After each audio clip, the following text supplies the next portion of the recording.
அன்பார்ந்த நேயர்களே, யார் இவர் நிகழ்ச்சிக்கு உங்களை வரவேற்பதில் மிக்க மகிழ்ச்சி அடைகிறேன்.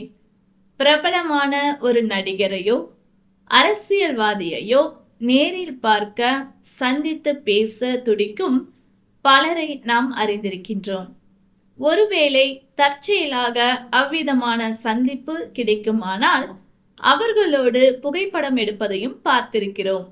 ஒருவேளை நமக்கும் கூட அவ்விதமான ஆர்வம் இருக்கக்கூடும். ஆனால் அதனால் நமக்கு என்ன பயன் என்று சிந்தித்து பார்த்தால் ஒன்றுமில்லை என்பதை அறிவோம்.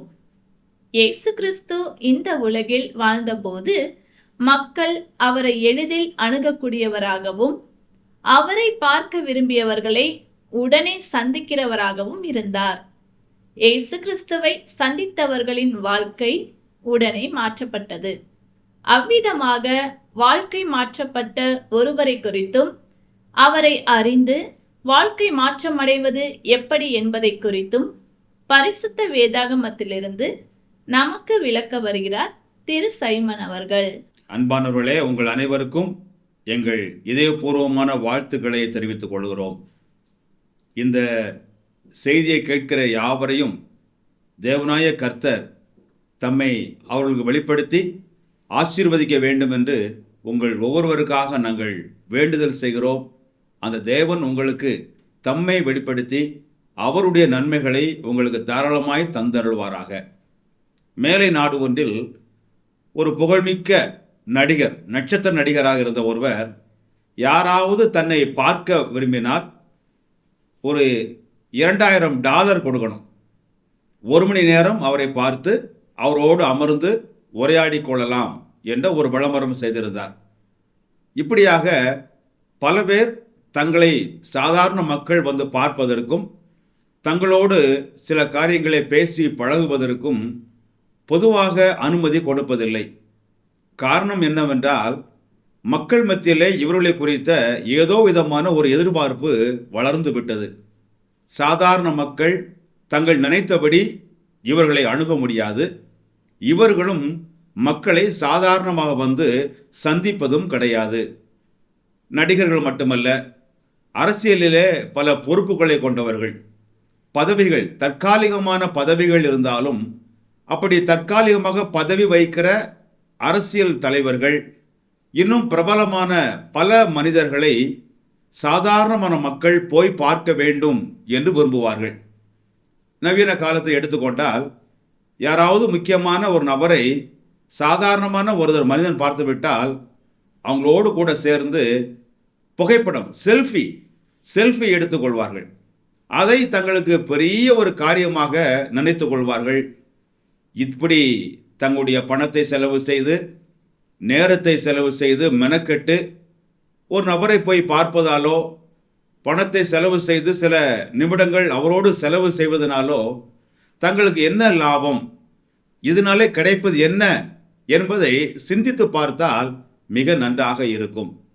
ஒருவேளை ஒருவர் ஒரு சிறந்த நடிகரிடத்திலோ இல்லை பிரபலியமான ஒரு மனிதனிடத்தில் போய் ஒரு செல்ஃபி எடுத்துக்கொண்டு, நான் இன்னாரை பார்த்தேன், அவரோடு பேசினேன் என்று புகழ்பட சொன்னால் அவரை போன்ற மனதுடைய சில பேர் பாராட்டலாம்.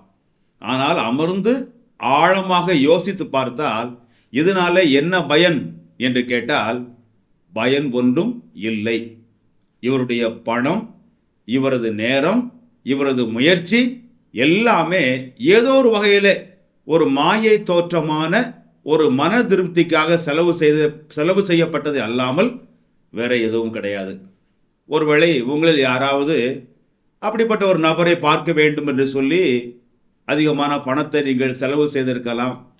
இல்லை என்றால் பார்க்க முடியவில்லையே என்ற ஒரு ஏமாற்றமாக இருக்கலாம். அல்லது என்ன ஆனாலும் பரவாயில்லை, நான் பார்த்தே தீர வேண்டும் என்ற நோக்கம் கொண்டவராக இருக்கலாம். உங்களை சிந்திக்க நாங்கள் அழைக்கிறோம்.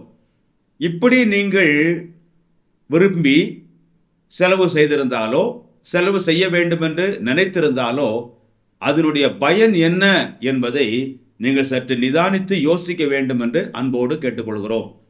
இவ்வாறு இருக்க நாங்கள் உங்களுக்கு மிக முக்கியமான ஒரு நபரை அறிமுகம் செய்ய விரும்புகிறோம். இவர் மற்றவர்களைப் போல தனக்கென ஒரு வளையத்தை ஏற்படுத்தி சாதாரணமான மக்கள் யாரும் தன்னை நெருங்கிவிடக்கூடாது, தானும் சாதாரணமான மக்களை போய் பார்ப்பதில்லை என்பவர் அல்ல. இவர் யார் என்று கேட்டால், எந்த ஒரு மனித தலைவரோடோ இன்னும் மகான்களோடோ ஒப்பிடவே முடியாத மாபெரிய இந்த உலகத்தில் வாழ்ந்த ஒரு வரலாற்று புருடர். அவர்தான் கர்த்தராகிய இயேசு கிறிஸ்து. இவரை குறித்து நீங்கள் கேள்விப்பட்டிருக்கலாம், ஒருவேளை அதிகமாக அறிந்தும் இருக்கலாம், அவரை குறித்த அறிவு குறைவாக இருக்கலாம். எதுவானாலும் இருக்கட்டும், இவரை குறித்து நாங்கள் உங்களுக்கு அறிமுகம் செய்யும் பொழுது, இவரை நீங்கள் அறிந்து கொள்ளும்போது மெய்யாகவே அது வீணாக இருக்காது, அது இழப்பாக இருக்காது. நிச்சயமாக அது உங்களுக்கு நன்மையை கொண்டு வரும் என்பதை ஆணித்தரமாக எங்களாலே கூற முடியும். இந்த கர்த்தராகிய இயேசு கிறிஸ்து இந்த உலகத்தில் மனிதனாக பிறந்து மனிதனாக வாழும்போது அன்றாடம் மக்களோடு மக்களாக இவர் பழகி கொண்டிருந்தார். தனக்கென ஒரு ஆசிரமத்தை அமைத்தோ இல்லை என்றால் பெரிய நிலப்பரப்பை கையகப்படுத்தி தனக்கென்று சில பக்தர்களை, ஆண் பெண் பக்தர்களை நியமித்து மக்களை இவர் சந்திப்பதெல்லாம் தவிர்த்து அப்படி ஒரு ஒதுக்குப்புறமான வாழ்க்கை வாழல. எளிமையான ஒரு வாழ்க்கை, வெளிப்படையான ஒரு வாழ்க்கை, ரகசிய மறைமுக வாழ்க்கை என்பது அவரிடத்தில் இல்லை.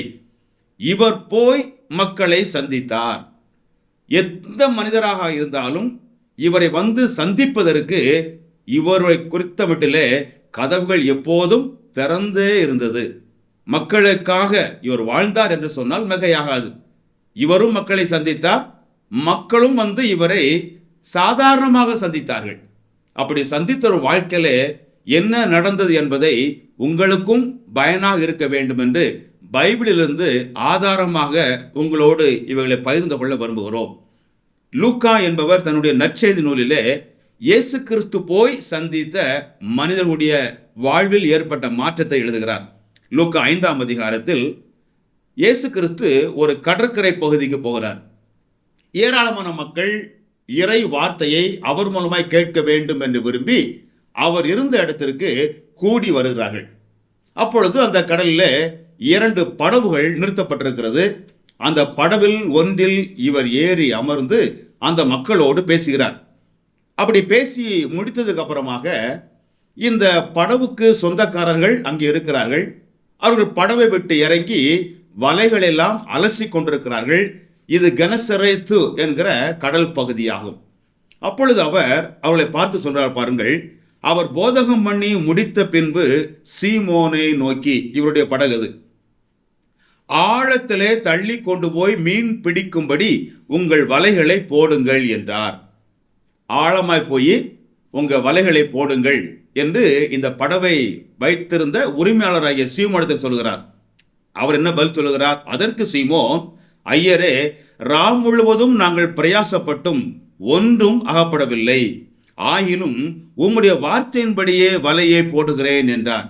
இரவு முழுவதுமாக மீன் பிடிக்க வேண்டும் என்று இவர்கள் வேலை செய்தார்கள், முயற்சித்தார்கள்.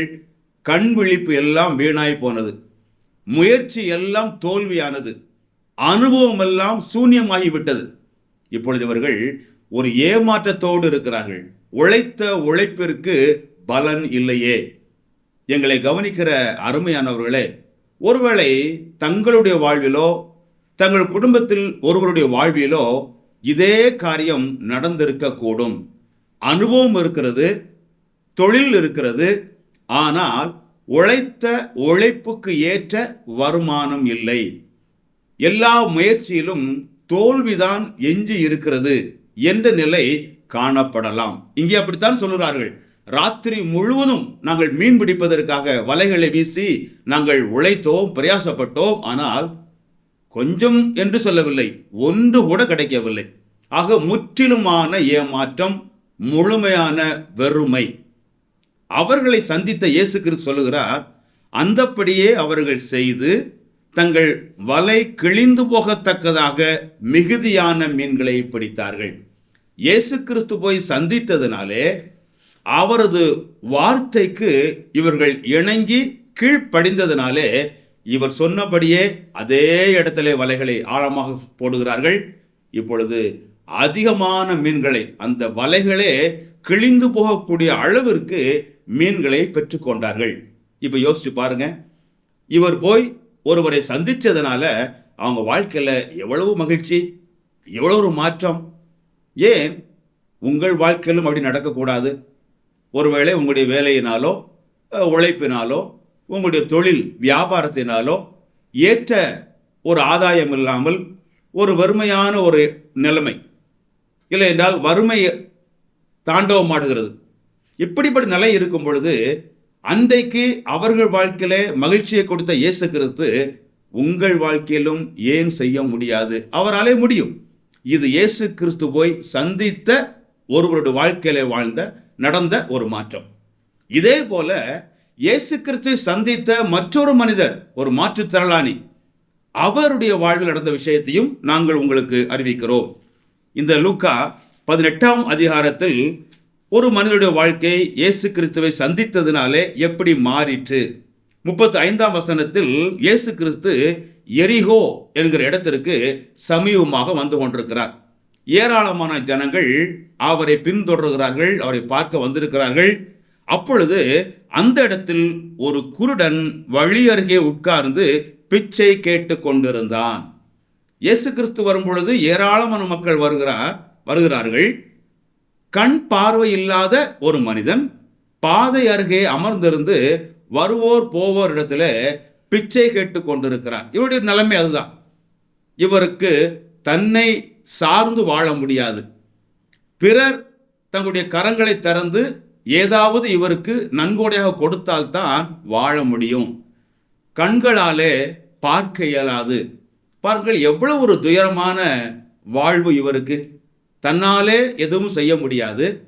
பிறருடைய உதவியை நாடித்தான் தினம் தினம் இவர் வாழ்ந்து கொண்டிருக்கணும். அப்பேற்பட்ட நபர் இருக்கிற இடத்திற்கு இயேசு கிறிஸ்து சென்றார். இங்க தொடர்ந்து படிக்கிறோம். ஜனங்கள் நடக்கிற சத்தத்தை அவன் கேட்டு இது என்ன என்று விசாரித்தான். பார்க்க முடியாது, ஏதோ ஜனக்கூட்டம் போகிற சத்தம் இவன் காதுகளில் விழுகிறது. என்ன என்று விசாரிக்கிறான். நசரேயனாகிய இயேசு போகிறார் என்று அவனுக்கு அறிவித்தார்கள். ஒரு செய்தி அவனுக்கு சொல்லப்பட்டது. பார்க்க முடியாது, ஆனால் அறிந்து கொள்ளக்கூடிய ஒரு செய்தி.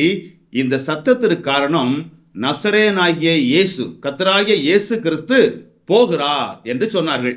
அப்பொழுது அவன், இயேசுவே, தாவீதின் குமாரனே, எனக்கு இறங்கும் என்று கூப்பிட்டான். இயேசுவை இவன் சந்திக்கிறான்.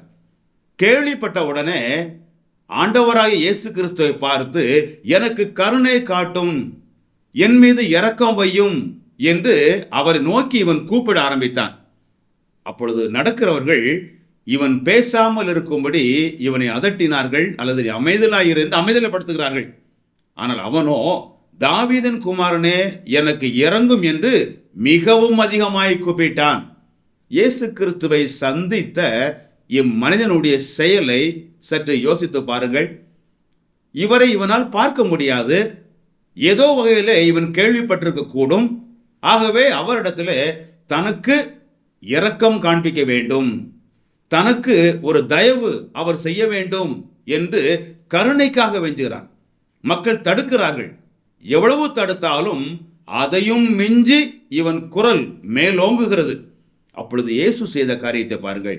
இயேசு நின்று, சாதாரணமான மக்கள் மத்தியிலே பிரபல்யமானவர்கள், மக்களாலே பெரியவர்களாக கருதப்படுபவர்கள் இப்பேற்பட்ட நபர்களின் குரலுக்கு செவி சாய்ப்பது மிக மிக அபூர்வம். இயேசு கிறிஸ்துவுக்கும் அப்படித்தான். அவர் எங்கேயெல்லாம் போனாரோ அங்கேயெல்லாம் திரள் கூட்டமான மக்கள் போனார்கள். ஒரே நேரத்தில் ஒரே இடத்துல பெண்கள் குழந்தைகளை தவிர்த்து ஆண்கள் மட்டுமே 5000 பேர் கூடியிருந்தார்கள். மற்ற இடத்திலே 7000 பேர் கூடியிருந்தார்கள். இப்படி ஆயிரக்கணக்கிலே இயேசு கிறிஸ்துவை பார்த்து இயேசு கிறிஸ்துவுக்காக கூட்டங்கள் கூடினது. அவ்வளவு பிரபல்யமானவர். ஆனால் வழி அருகே மனுஷராலே மதிக்கப்படாத, கண் பார்வை இல்லாத, பிச்சை கேட்டு கொண்டிருந்த இந்த மனிதன் குரலை இயேசு கிறிஸ்து கேட்டார். அதை அலட்சியம் பண்ணல, அசட்டை செய்யவில்லை. அவர் நின்றார். இயேசு நின்று அவனை தம்மிடத்தில் கொண்டு வரும்படி சொன்னார். அவன் கிட்ட வந்தபோது அவர் அவனை நோக்கி, நான் உனக்கு என்ன செய்ய வேண்டும் என்றிருக்கிறாய் என்று கேட்டார். அதற்கு அவன், ஆண்டவரே, நான் பார்வை அடைய வேண்டும் என்றான். இயேசு அவனை நோக்கி, நீ பார்வை அடைவாயாக, உன் விசுவாசம் உன்னை ரட்சித்தது என்றார். உடனே அவன் பார்வை அடைந்து தேவனை மகிமைப்படுத்தி கொண்டு அவருக்கு பின் சென்றான். ஜனங்கள் எல்லாரும் அதை கண்டு தேவனை புகழ்ந்தார்கள். பிரியமானவர்களே, பாருங்கள், ஒரே ஒரு நொடி பொழுதில் இவனுடைய வாழ்க்கை எவ்வளவாக உயர்வான ஒரு மாற்றத்தை பெற்றுவிட்டது. காரணம், இவன் சந்தித்த நபர் கர்த்தராகிய இயேசு கிறிஸ்து. இனிமேல் அவனுக்கு நல்ல ஒரு பார்வை. இனிமேல் யாரிடத்திலும் பிச்சை கேட்டு கொண்டிருக்க தேவையில்லை. இனிமேல் யாரும் இவனை நடத்தி கொண்டு போக தேவையில்லை. மிகப்பெரிய ஒரு மாற்றம் மட்டுமல்ல, மிகப்பெரிய மகிழ்ச்சியான நிலைமை இவன் வாழ்வில் வந்தது. இதற்கெல்லாம் என்ன காரணம்? சந்திக்க வேண்டிய சரியான நபரை சந்தித்தான். ஆக இயேசு கிறிஸ்து போய் யாரை சந்தித்தாரோ, இயேசு கிறிஸ்துவை யார் சந்தித்தார்களோ அவர்கள் எல்லாரும் இவர் மீது விசுவாசம், அதாவது நம்பிக்கை வைக்கும் பொழுது மாற்றத்தை பெற்றார்கள். அந்த இயேசு கிறிஸ்து இந்த உலகத்திலே மனிதனாய் வாழும் பொழுது இப்பேற்பட்ட பலவிதமான அசாத்தியமான செயல்களை செய்தார். செய்வதன் மூலமாக அவர் உலகத்துக்கு என்ன காட்டினார்? இப்படியாக அற்புதங்கள் செய்து மக்களை எல்லாம் அதிசயப்படுத்தி, மக்களை எல்லாம் வியப்புக்குள்ளாக்கி, அநேக பெரிய பெரிய காரியங்களை, புதுமைகளை செய்ய வேண்டும் என்ற ஒரு நோக்கம் அல்ல. இப்படி பல புதுமைகள் செய்வதற்கு ஒரு மூல காரணம் உண்டு. அதை அவருடைய சீடரில் ஒருவராக இருந்த பேதுரு என்பார் மக்கள் மத்தியிலே இவ்விதமாய் சொல்லுகிறார். அப்போஸ்தலர் நடபடிகள் 2ஆம் அதிகாரம் 22ஆம் வசனத்திலே, இஸ்ரவேலரே, நான் சொல்லும் வார்த்தைகளை கேளுங்கள். நீங்கள் அறிந்திருக்கிறபடி நசரேனாகிய இயேசுவை கொண்டு தேவன் உங்களுக்குள்ளே பலத்த செய்கைகளையும் அற்புதங்களையும் அடையாளங்களையும் நடப்பித்து அவைகளினாலே அவரை உங்களுக்கு வெளிப்படுத்தினார். இயேசு இவ்விதமாக எண்ணற்ற நன்மைகளை, எண்ணற்ற புதுமை அற்புதங்களை செய்தார். அதற்கு என்ன காரணம்? இவர் குறிப்பிடுகிறார், இவைகளின் வாயிலாக தேவன் அவரை மக்களுக்கு வெளிப்படுத்தினார். ஆகவே இப்படிப்பட்ட நன்மைகள் மட்டும் செய்வதற்காக அல்ல, இந்த நன்மையின் மூலமாக மிகப்பெரிய ஒரு காரியம் உண்டு. தேவனை மக்கள் அறிந்து கொள்ள வேண்டும். அதுவும் அல்லாமல் இயேசு கிறிஸ்து இந்த உலகத்திற்கு எதற்கு வந்தார் என்பதை பவுலடியார் அவர்கள் இந்த வேத புத்தகத்தில் மக்களுக்கு இவ்விதமாக எழுதுகிறார். 1 தீமோத்தேயு 1ஆம் அதிகாரம் 15வது வசனம், பாவிகளை ரட்சிக்க கிறிஸ்து இயேசு உலகத்தில் வந்தார். இயேசு கிறிஸ்து வந்தது நோக்கமே இப்படி அற்புதங்களை புதுமைகளை மட்டும் செய்ய வேண்டும் என்று அல்ல, பாவிகளை ரட்சிக்கும்படியாய் வந்தார், காப்பாற்றும்படியாய் வந்தார்.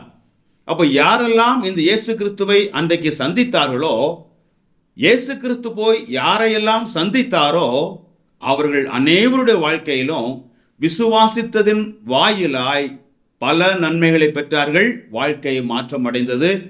அதோடு அது முடியவில்லை. எல்லையாக பாவிகளை ரட்சிப்பதற்காக, காப்பாற்றுவதற்காக இயேசு கிறிஸ்து சிலுவையிலே தன்னுடைய இரத்தத்தை, தன்னுடைய சரீரத்தை பலியாக கொடுத்தார், மரித்தார். அவரை அடக்கம் பண்ணினார்கள். 3ஆம் நாள் மறுபடியும் உயிர் தெழுந்து இன்றைக்கும் ஜீவனோடு இருக்கிறார். இந்த இயேசு கிறிஸ்துவை சந்தித்த ஏராளமான மக்கள், அதாவது அவர் மீது உள்ளத்தால் நம்பிக்கை கொண்ட எத்தனையோ மக்களுடைய வாழ்க்கையில் பெரிய பெரிய மகிழ்ச்சியான மாற்றங்களை பெற்றிருக்கிறார்கள். நிறைய நம்பிக்கைகளை பெற்றிருக்கிறாங்க. ஏன் உங்களுக்கு முடியாது? அன்றைக்கு அந்த வெற்றிடமான வாழ்க்கையில, முயற்சியில எந்த ஒரு நன்மையும் பெறாமல் தோல்வி தழுவின அந்த சீமோனுக்கு கிறிஸ்துவை சந்தித்ததினாலே பெரிய ஒரு மாற்றம். வாழ்க்கையிலே எந்த ஒரு விடிவு காலமும் தனக்கு இல்லை என்று நிரந்தர எண்ணத்துக்குள் இருந்த இந்த கண் பார்வையற்ற மனிதனுக்கு ஒரு ஒளிர்மிக்க ஒரு விடிவு காலம் இயேசு கிறிஸ்துவாலே பிறந்தது. ஏன் உங்களுக்கும் பிறக்கக்கூடாது? ஏன் உங்களுக்கும் நடக்கக்கூடாது? இதற்கு நீங்கள் செய்ய வேண்டுவது என்ன? இந்த இயேசு கிறிஸ்து உங்களை பார்ப்பதை விரும்புகிறார். உங்கள் வாழ்க்கையில் நன்மையை செய்ய அவர் எப்பொழுதும் ஆயத்தமாயிருக்கிறார். உலகத்தில் நீங்கள் பார்ப்பது போல மனிதர்களை நெருங்க விடாத, மனிதரண்டை கிட்டி சேராத தலைவர்களைப் போல அல்ல. உங்கள் மீது அன்பு வைத்து உங்களுக்காக உயிரையே கொடுத்த இயேசுவானவர் உங்களுக்காக நன்மைகளையும் செய்வதற்கு ஆயத்தமாயிருக்கிறார். அந்த நன்மைகளை, ஆசீர்வாதங்களை பெற்றுக்கொள்வதற்கு அடிப்படையாக நீங்கள் செய்ய வேண்டியது என்னவென்றால், கர்த்தராகிய இயேசு கிறிஸ்துவை உங்களுடைய மனதிலே முழு மனதோடு, முழுமையான இருதயத்தோடு அவரை ஆண்டவராக, இரட்சகராக நீங்கள் நம்பினால் உங்கள் வாழ்க்கையும் நிச்சயமாய் மாறும். நீங்கள் சரியான நபரை கண்டுகொண்டீர்கள் என்று அந்த மனிதனைப் போல தேவனுக்கு நன்றி சொல்லி நீங்கள் பிறருக்கும் அவரை சொல்லுகிற ஒரு மனிதனாக மாறுவீர்கள். ஆகவே இந்த நன்னாளிலே இந்த செய்தியின் வாயிலாக இவரை நீங்கள் சந்திக்க வேண்டும் என்று அன்போடு நாங்கள் கேட்டுக்கொள்கிறோம். அவரை சந்தியுங்கள். உங்கள் வாழ்க்கையில விரக்தி, வெறுமை, ஏமாற்றம் இதெல்லாம் தவிர்த்து நம்பிக்கையோடு வாழ்வதற்கு அந்த தேவன்தாமே உங்களுக்கு உதவி புரிவாராக. ஆமென். நீங்கள் இயேசுவின் அன்பையும் பாவ மன்னிப்பையும் நித்திய ஜீவனையும் பெற்றுக்கொள்ள வேண்டுமானால் அவரே உங்கள் பாவத்திற்காக தேவன் அருளிய பலி என உணர்ந்து விசுவாசத்துடன் அவரை உங்கள் வாழ்க்கையில் ஏற்றுக்கொள்ளுங்கள். இது உங்கள் இருதயத்தின் வாஞ்சியை வெளிப்படுத்துமானால் இந்த விசுவாச ஜெபத்தை இப்பொழுதே ஜெபியுங்கள். அப்பொழுது அவர் உங்கள் வாழ்க்கையில் வருவார். இது ஒரு ஜெபத்தின் மாதிரி. முதலில் நான் சொல்லுகிறேன். ஆண்டவராகிய இயேசுவே, நீர் எனக்கு தேவை. என் பாவத்திற்காக நீ சிலுவையில் மரித்ததுக்கு நன்றி. என் வாழ்க்கையின் கதவை நான் திறந்து உம்மை என் இரட்சகராகவும் ஆண்டவராகவும் ஏற்றுக்கொள்கிறேன். என் வாழ்க்கையை நீர் ஆட்கொண்டு நான் எப்படிப்பட்டவனாக இருக்க நீர் விரும்புகிறீரோ அப்படியாக என்னை மாற்றும். ஆமேன். இந்த ஜெபம் உங்கள் உள்ளத்தின் விருப்பத்தை வெளிப்படுத்துமானால் இப்பொழுதே நீங்கள் இருக்கும் இடத்தில் இந்த ஜெபத்தை ஜெபியுங்கள். நான் இந்த ஜெபத்தை ஒவ்வொரு வாக்கியமாக சொல்லும்போது நீங்களும் அமைதியாக சொல்லுங்கள். ஆண்டவராகிய இயேசுவே, நீர் எனக்கு தேவை. என் பாவத்திற்காக நீ சிலுவையில் மரித்ததுக்கு நன்றி. என் வாழ்க்கையின் கதவை நான் திறந்து உம்மை என் இரட்சகராகவும் ஆண்டவராகவும் ஏற்றுக்கொள்கிறேன். என் வாழ்க்கையை நீர் ஆட்கொண்டு நான் எப்படிப்பட்டவனாக இருக்க நீர் விரும்புகிறீரோ அப்படியாக என்னை மாற்றும். ஆமேன். இப்பொழுது நீங்கள் இந்த விசுவாச ஜெபத்தை ஜெபித்துள்ளீர்கள். இயேசு கிறிஸ்துவை உங்கள் வாழ்க்கையில் வரும்படி அழைத்திருக்கிறீர்கள்.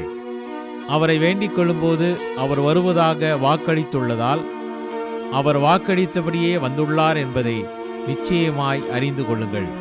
மேலும் உங்கள் பாவங்கள் மன்னிக்கப்பட்டது என்றும் நீங்கள் தேவனுடைய பிள்ளையாகி நித்திய ஜீவனை பெற்றுக்கொண்டீர்கள் எனவும் உறுதி கொள்ளுங்கள். பிரார்த்திப்போம். பரலோக தேவனே, நாங்கள் உமக்கு நன்றி செலுத்துகிறோம். கர்த்தராகிய இயேசு கிறிஸ்து தேவனை வெளிப்படுத்தும்படி மனிதனாக இந்த பூமியிலே பிறந்து வாழ்ந்தார். விசுவாசமாக யாரெல்லாம் அவரை சந்தித்தார்களோ, இவர் எவர்களை சந்தித்தாரோ அவர்கள் எல்லாருடைய வாழ்க்கையும் மாற்றப்பட்டது.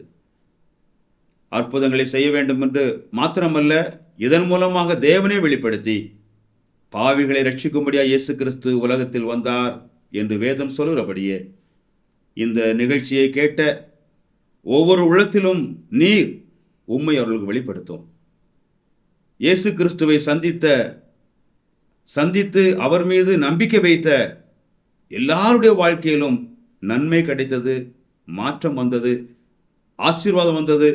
அவ்விதமாக இன்றைக்கு செய்தியை கேட்கிறவர்கள் ஒருவேளை வெறுமையிலோ, ஏமாற்றத்திலோ, எதிர்காலத்தை குறித்த நம்பிக்கை அற்றோ இருப்பார்களானால் இயேசு கிறிஸ்துவாகி உம்மை சந்திக்கவும் உம்மை அறிந்து கொள்ளும் பாக்கியத்தை பெற்று பாவமன்னிப்பை பெற்று நம்பிக்கை உறுதியான நிலைமையிலே சந்தோஷமாய் வாழ அவள் வாழ்க்கையிலே நீர் மாற்றத்தை கொடுக்க வேண்டும் என்று கர்த்தராகிய இயேசு கிறிஸ்து நாமத்திலே வேண்டுகிறோம் நல்ல பிதாவே, ஆமென்.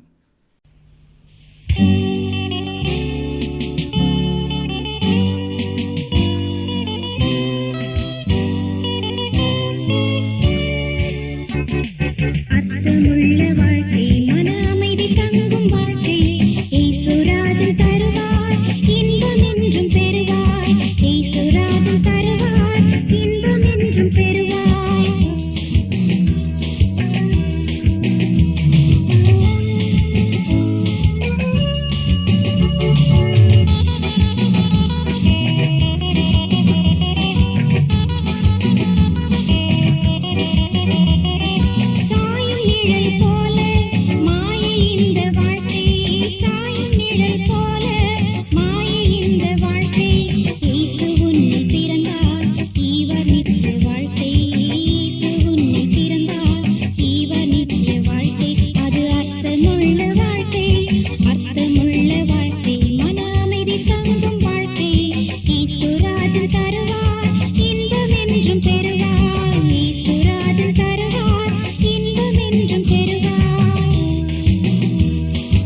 வாழ்க்கை, இயேசுராஜன் தருவார், இன்பம் என்றும் பெறுவார். இயேசுராஜன் தருவார், இன்பம் என்றும் பெறுவார்.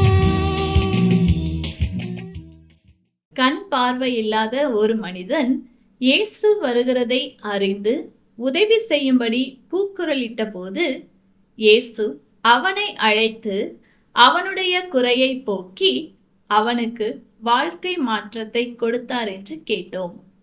நம்மை தெய்வத்திடமிருந்து பிரிக்கும் பாவத்திலிருந்தும் அதன் தண்டனையிலிருந்தும் விடுவிக்கவே தெய்வமாயிருந்த இயேசு கிறிஸ்து இந்த உலகில் மனிதனாக வந்து நம்முடைய பாவத்தை தன் மீது ஏற்றுக்கொண்டு நமக்கு பதிலாக சிலுவையில் இரத்தம் சிந்தி மரித்தார். மரித்த இயேசு கிறிஸ்து அடக்கம் பண்ணப்பட்டு 3ஆம் நாள் உயிருடன் எழுந்தார். உங்களுடைய தவறுகளை இயேசு கிறிஸ்துவிடம் சொல்லி அவர் உங்களுக்காக மரித்தார் என்று நம்பி அவரை உங்கள் வாழ்க்கையில் ஏற்றுக்கொண்டு உங்கள் வாழ்க்கையை அவருடைய கரத்தில் ஒப்பு கொடுக்கும் போது உங்கள் பாவத்தை மன்னித்து பாவத்திலிருந்தும் அதன் தண்டனையிலிருந்தும் உங்களை விடுவித்து உங்களை தன்னுடைய பிள்ளையாக மாற்றி வாழ்க்கையில் ஒரு நல்ல மாற்றத்தை தருவார்.